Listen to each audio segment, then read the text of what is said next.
السلام عليكم. بسم الله والحمد لله والصلاة والسلام على سيدنا محمد وعلى آله وصحبه ومن والاه. رب اشرح لي صدري ويسر لي أمري واحلل عقدة من لساني يفقهوا قولي. Mes chers frères et sœurs, comme c'était déjà annoncé, donc aujourd'hui, Inch'Allah, on va essayer de développer plus le sujet ou le thème de l'argent en islam. Bienvenue à tout le monde, Inch'Allah. Ici, on va essayer que la halaqa soit interactive, Inch'Allah. Donc, on voudra que vous soyez interactifs dans tout ce qu'on va faire, Inch'Allah. Je laisse la parole à mon frère Mohamed de poser une question qui est un peu magique. Bismillah, salam alaikum. Première question que j'aimerais poser ici, je ne sais pas si on est tous d'accord, mais qui n'aime pas l'argent? Qui n'aime pas l'argent me le dit clairement. Qui n'aime pas l'argent, lève sa main. Est-ce qu'il y a quelqu'un ici qui n'aime pas l'argent? Toi, t'aimes pas l'argent? Pourquoi t'aimes pas l'argent? Dis-moi. Ah, Bismillah, viens, vas-y, viens. C'est quoi ton nom? Yassine, subhanallah. Ah, c'est mon ami, ça, c'est vrai. Ça Subhanallah. va? Viens. Khair. C'est vrai, Allez, assieds-toi, Inch'Allah. t'aimes pas l'argent? Ok, dis-moi pourquoi t'aimes pas l'argent.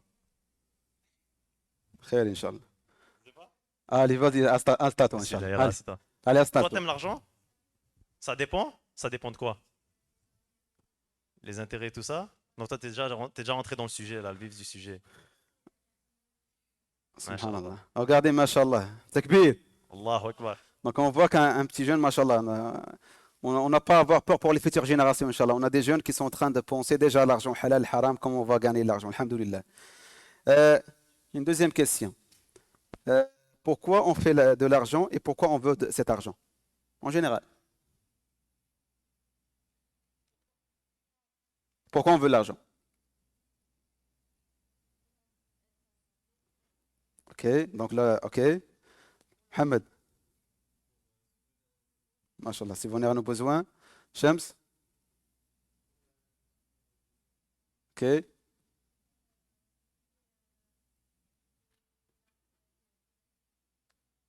Faire des activités qu'on aime,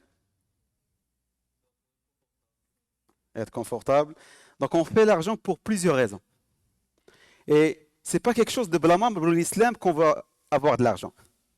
Pourquoi? Pour la simple raison, c'est Allah qui a mis en nous cet amour de l'argent. On ne peut pas être blâmé pour ça. C'est juste, en islam, on nous demande de vivre notre vie avec équilibre, dans tous les sens. Donc, dans le sens que comment je vais gagner mon argent et comment je vais la dépenser. On va continuer avec ça. Est-ce que vous savez que 47% de la population mondiale vit dans la pauvreté? Subhanallah. Donc, quand on dit 47% de la population mondiale vit dans la pauvreté, donc ça veut dire qu'il y a plein de riches qui prennent l'argent des pauvres. Ou il y a plein de riches qui ne donnent pas de l'argent de le monde de la sadaqa aux pauvres. On a aussi des personnes actuellement, il y a une théologie qui dit que parce qu'actuellement on est 8 milliards d'êtres humains sur Terre. Il y a des personnes qui disent qu'ils veulent avoir le 1 milliard d'or. Donc pour eux, il faut tuer 7 milliards de personnes et garder un seul milliard. Parce que pour eux, la richesse qui est sur Terre, ça ne suffit pas. Mais ce n'est pas la richesse qui ne suffit pas, mais c'est l'utilisation de l'argent qui n'est pas correcte. Je ne sais pas si vous rajoutez quelque chose, Mohamed. Il y a aussi un autre sujet. Ici, on va parler principalement du Québec, vu qu'on est ici. Est-ce que vous savez que le salaire moyen, donc le salaire moyen ici au Québec, il est à peu près 44 876 dollars par année. 44 000 dollars par année. Ce qui équivaut à peu près à 23 dollars de l'heure en temps plein. Subhanallah, c'est un montant, c'est un bon montant, alhamdoulilah. Mais est-ce que vous savez c'est quoi la classe moyenne ici au Québec? C'est aux alentours de 100 000 dollars, la classe moyenne. Ça veut dire que la classe moyenne, ça veut dire que vous voyez en fait le problème c'est pas le nombre d'argent, c'est le gap, c'est la distance qu'il y a entre la classe moyenne, la classe supérieure, riche, pauvre, peu importe les classes, il y a un grand écart. Il y a aussi les sans-abri. 30% des sans-abri ici, en tout cas ici, d'après une étude, c'est pour des problèmes financiers, que ce soit endettement, peu importe que ce soit, il y a plein de problèmes. Bismillah. Et donc là, Rasulullah sallallahu alayhi wa sallam, j'entends pas les petits, sallallahu alayhi wa sallam, mashallah. Il dit le croyant fort est meilleur et plus aimé d'Allah que le croyant faible. On aime aussi l'argent parce que l'argent, ça nous donne un peu de pouvoir. Hein? Et c'est normal, tout à fait normal. Et maintenant, imaginez que la Rasul sallallahu alayhi wa sallam, ce qu'il a dit? Il a dit que pour chaque communauté, il y avait une tentation. Et la tentation de sa communauté, c'est quoi? C'est l'argent. Donc c'est quelque chose de normal. Donc là, on a parlé de façon générale. On a introduit le sujet de l'argent de façon générale. Mais là, on va aller voir l'argent en islam, plus en profondeur. Donc, l'islam n'empêche pas de vivre en confort. L'islam ne blâme pas, je répète à plusieurs reprises, l'islam ne blâme pas quelqu'un qui est riche. D'ailleurs, plusieurs compagnons du prophète sallallahu alayhi wa sallam étaient des personnes riches.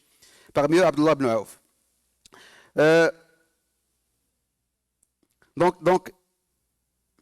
Donc, ça se peut. Donc, non, l'essentiel en islam, c'est que comment tu gagnes ton argent, tes revenus, et comment tu l'utilises, tu les dépenses.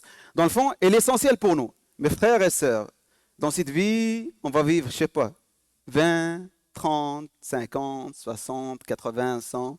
À ma connaissance, dernièrement, il n'y a personne qui a vécu 200 ans plus que ça, ou bien 110 ans, tu sais. Mais un jour, qu'est-ce qu'on va faire? On va mourir. Dans une vie, on va aller dans une vie plus éternelle. Et dans cette vie-là, parmi les questions qui seront posées, c'est que pour notre argent, comment on l'a eu, comment on l'a dépensé. Donc quand on va arriver à ce stade-là, la seule chose qui compte, comment je l'ai dépensé, donc quelqu'un qui avait $1, je le répète, et quelqu'un qui avait $1 million, c'est la même chose. Donc c'est qui sera plus dans le trouble? $1 million parce qu'il a eu beaucoup d'argent et a dépensé beaucoup d'argent. Donc c'est quelque chose qui est très important. Je ne sais pas si tu vas rajouter quelque chose, frère Mohamed. J'avais vu, je ne sais pas si c'était je pense en tout cas c'était un point qui disait que la richesse a 3 formes de tentation dedans, ou sinon 3 aspects dedans.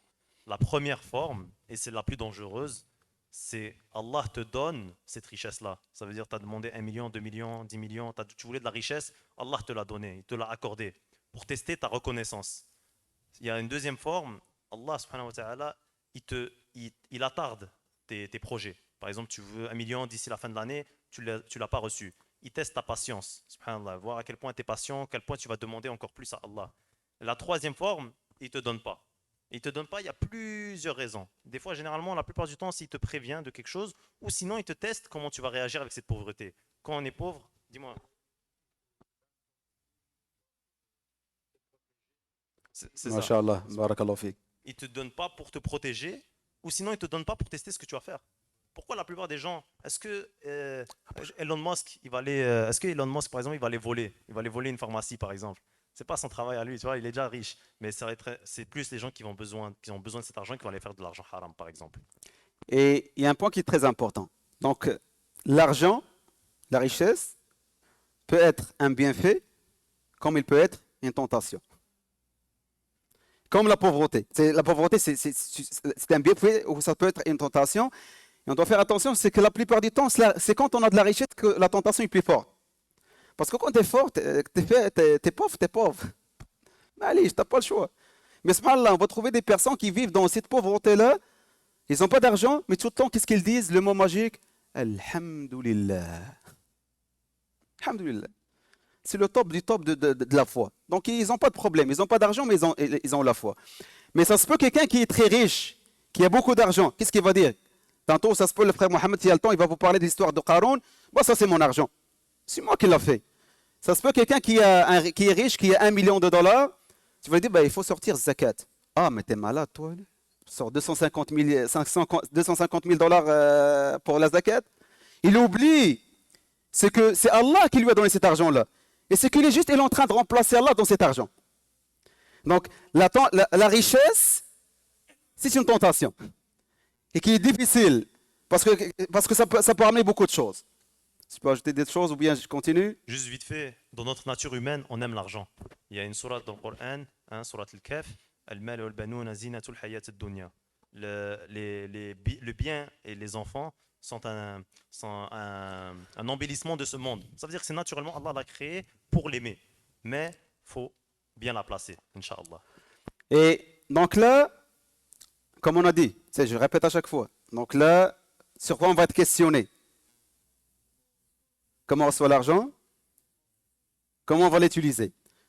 Malheureusement, on généralise pas, il y a beaucoup de gens. Donc là, en islam, il y a beaucoup de musulmans qui ne savent pas c'est quoi haram, c'est quoi halal. Dans leur tête, c'est que money, money, money. Masha'Allah, le frère Omar est avec nous. Masha'Allah. Donc c'est money, money, money. L'argent, l'argent, l'argent. Et on est rendu à un point, comme j'ai dit tantôt, pour beaucoup de personnes, tu vas même leur poser la question, c'est quoi la zakat, c'est quoi le pourcentage? Oh, je ne sais pas. C'est un pilier de l'islam. C'est comme la salade. Zakat, c'est comme la salade, c'est un pilier de l'islam. Malheureusement, on a beaucoup de personnes qui sont en train de travailler et de voler du temps. Après ça, on dit on est des musulmans. Il y a beaucoup de gens, beaucoup de musulmans, on l'a bien mentionné aussi dans la khutbah, ils font beaucoup de travail, argent, argent, argent, argent. Une maison ici, une maison au Canada, une maison en Tunisie, une maison au Maroc, partout. Mais quand c'est l'heure de la prière, de donner de la sadaqa et de l'aumône, non, ils commencent à faire les calculs.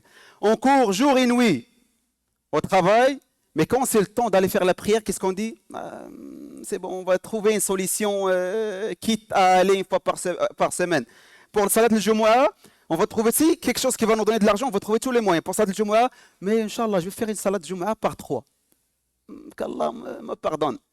On va trouver tous les moyens pour l'argent, mais pour d'autres choses, on ne peut pas l'avoir. Oui. Je vais laisser Cheikh parler de ça, mais normalement, tu dois faire normalement 2 sur 3, mais ça, c'est l'exception quand tu es mal pris. Là, on est en train de rendre l'exception une règle pour toutes les choses. On a des personnes, subhanallah, qui volent des cartes de crédit. À cette heure, on est rendu riba, les intérêts, pas de problème. Je vais faire ça rapidement. On est dans une culture de consommation. On est quoi dans ces jours-là, le 22, 23, 24? Hein? Boxing Day, Black Friday? Hein?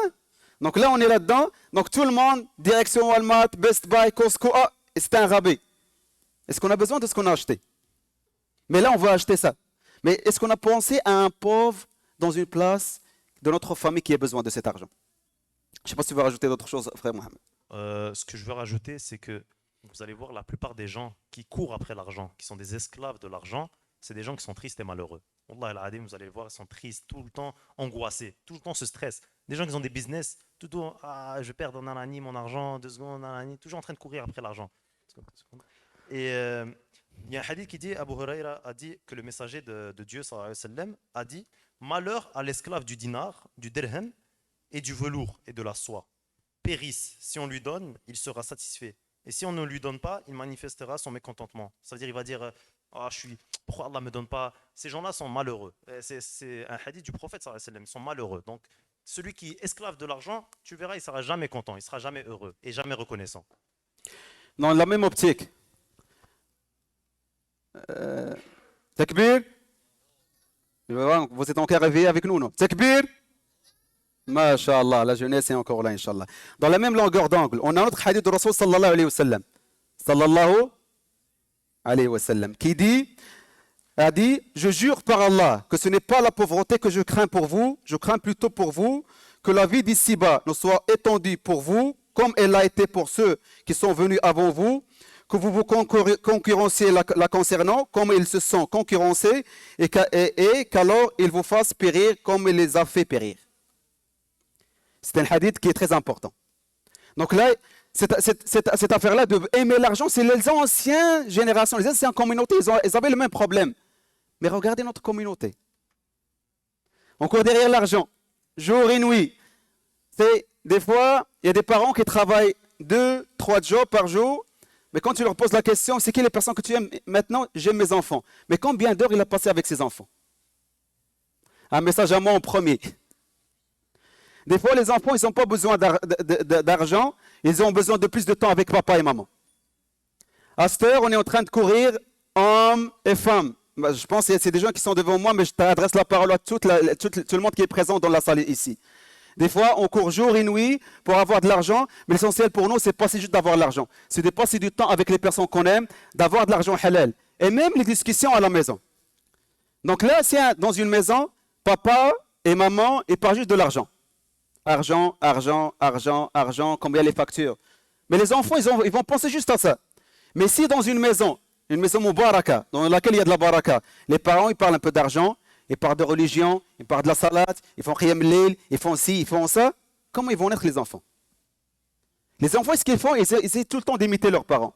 Donc si les parents sont prêts à sacrifier leur vie pour leur enfant et leur montrer le bon exemple, ça va se répercuter par la suite.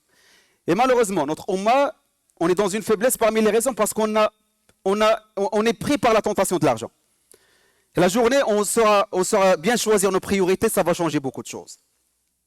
Ça doit être point ou bien... Sinon, c'est en tant que musulman, on ne doit pas juste parler des problèmes. Hein? Notre religion, c'est une religion de solution. L'islam, c'est une solution en tant que telle. L'islam, avec les zakat, avec le système de financement islamique. Regardez-moi, subhanallah, plein de banques de riba partout, d'intérêts dans le monde. Il y a beaucoup de pays maintenant qui commencent à intégrer des banques islamiques. Le problème mondial qu'on a actuellement, c'est un problème d'intérêt. Et subhanallah, beaucoup de monde à cette heure utilisent la carte crédit. Tu t'en vas à Costco, carte crédit. Walmart, carte crédit. Crédit Inter, carte crédit. La banque qui t'écrit à chaque fois, elle t'harcèle. Tu as une carte crédit de 10 000 $, je te donne 23 000 $. Pourquoi? Pour t'enterrer. Tu vas être comme un esclave. Et c'est pour ça, l'un des raisons, c'est que l'idéologie musulmane, c'est l'un des idéologies qu'ils essaient de détruire avec tous les moyens possibles. Parce que l'idéologie musulmane, elle te ramène vers un équilibre. Donc, tu n'es pas un esclave. Même si je sors du sujet, par exemple, ils veulent que nos femmes ne soient pas voilées parce qu'ils pourraient les rentrer pour acheter tout le make-up, tout ce qu'ils achètent. Parce qu'on sort du moule qu'ils ont essayé de nous faire. Donc, regardez le style de l'islam. Et comme on a dit, pour nous, on ne va pas juste parler des problèmes. Problème. Il faut chercher des solutions. Je vous pose la question. Mais là, je pose la question aux petits, aux jeunes, aux grands. Quelles sont les solutions, selon vous, qui vont nous aider à vivre un équilibre dans tout ce qui a relation avec l'argent dans notre vie? Donnez-moi des solutions.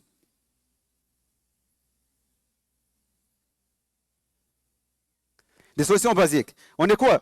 On est des musulmans. C'est qui nous dit comment vivre notre vie en islam? Qu'est-ce qu'on doit lire? Le Coran. Hein? Puisqu'on lit le Coran, le Karim, puisqu'on va lire beaucoup d'histoires de tous les gens qui ont passé avant nous, puisqu'on va savoir comment se comporter avec l'argent. Plus aussi qu'on va augmenter notre foi. Et quand notre foi va être concentrée sur la vie d'après, ça va être facile pour nous. Je ne peux pas acheter une voiture dernier cri, pas de problème. Pour moi, je vais avoir, Inch'Allah, le paradis par la suite. D'ailleurs, il y a l'histoire de Qarun, je pense que le frère Mohammed pourra vous la raconter, qui est dans le Coran, qui est une histoire qui est très importante. Donc, l'histoire de Qarun, c'était dans l'époque de Moussa alayhi salam. C'était un homme qui était très violent, et c'était un homme qui avait beaucoup d'arrogance. Mais ce comportement-là, il vient du fait que Allah lui a donné la richesse, tellement une grande richesse, que les clés pour ses trésors, il fallait qu'il y ait des esclaves pour soulever ces clés. Cet homme-là ne craignait personne, il disait c'est moi, j'ai. Quand on dit faire attention, il ne faut pas toujours dire j'ai, il faut dire c'est Allah qui l'a et il nous donne. Mais lui, toujours, c'était moi, j'ai fait, c'est toujours moi. Ces personnes, c'est juste lui. Les érudits de son époque lui disent craignez Allah, fais attention parce que Allah n'aime pas ce comportement-là. Et lui, il s'en foutait complètement, il continuait, et pour la faire court, Allah l'a châtié dans ce monde et il le châtiera dans le monde de l'au-delà. Il a été enterré, lui et tous ses trésors avec. Subhanallah. On a une autre solution. Devenir comme les beaux visages que je vois devant moi, de venir à la mosquée pour faire la prière. Oui, mon frère. Masha'Allah. Takbir. Takbir. Le frère, il dit d'aller lire sur la sunna de Habibuna Rasulullah sallallahu alayhi wa sallam. Notre bon exemple qui a vu l'équilibre dans tous les sens. Plus qu'on va lire sa sunna et comment il a vu, donc plus on va savoir comment vivre notre vie. Et ça va nous aider aussi à quoi? À augmenter notre foi. Plus qu'on va augmenter notre iman, notre foi, plus on va être plus vers le droit chemin. Et on a aussi donné de la sadaqa. Ma naqasa malun min sadaqa. Subhanallah. En tant que musulman, plus qu'on donne, plus qu'Allah nous donne. Il faut donner, il ne faut pas mettre l'argent dans notre cœur. L'argent doit être dans notre poche. Parce que dans tous les sens, je vous dis une chose, quelqu'un qui va dire, moi je vais travailler fort, pourquoi? Parce que je veux avoir beaucoup d'argent. Et après ça, tu vas mourir. Donc si par exemple, tu as eu cet argent-là en l'ayant en haram, donc là, tes enfants, ce qu'ils vont faire, ils vont vendre cet argent-là, ils vont vendre tout ça après ça. C'est qui va être questionné? Tais-toi. Donc là, on vient vers cette vie-là, on n'a rien. Après ça, on va travailler pour avoir beaucoup de choses. Après ça, on va partir, on va mourir, on va avoir rien avec nous. Mais on va être questionné sur tout. Est-ce que vous me comprenez? Quand on comprend ça, ça nous donne beaucoup d'indices. On vient dans cette vie-là, on n'a rien. On travaille fort pour avoir beaucoup d'argent. On travaille avec cet argent-là, mais quand on part, on ramène avec nous de l'argent, le kifn. Le kifn, y a-t-il des poches dans le kifn? Hein? Il n'y a pas de poche dans le kifn quand on va être enterré. On ne peut rien ramener avec nous. Mais on sera questionné sur tout.